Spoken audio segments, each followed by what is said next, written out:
A campaign against the woke in Florida. We fight the woke in the legislature. We fight the woke in the schools. We fight the woke in the corporations. We will never, ever surrender to the woke mob. Florida is where woke goes to die. A landslide victory for Republican Ron DeSantis, his re-election in Florida fueling rumors that he may run for president in 2024. Donald Trump, who's expected to launch his campaign next week, obviously not a fan of that idea, even nicknaming his potential future opponent. Ron DeSanctimonious at 10%.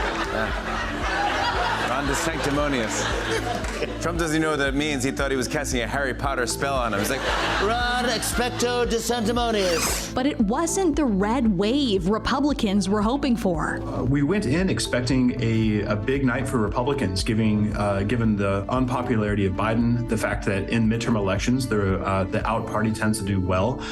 Inflation, of course, is still pretty high and on a lot of voters' minds. And the big night did not really pan out.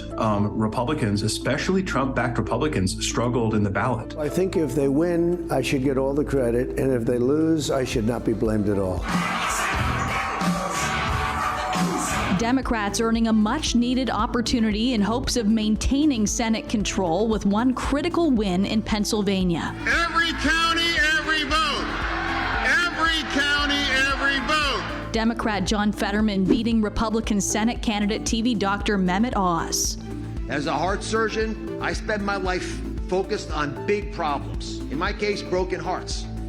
And we address them, we repair them, we heal them by uniting people together. And in Texas, despite the horrific mass shooting at a school in Uvalde this year and the backlash that followed, Texans re-elected Governor Greg Abbott. In his speech, very similar to one we'd hear from Trump, he urged Congress to build a border wall between Texas and Mexico.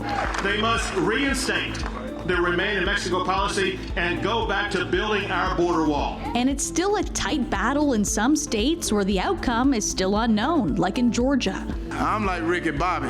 I don't come to lose. Experts say a key topic is perhaps giving Democrats the edge.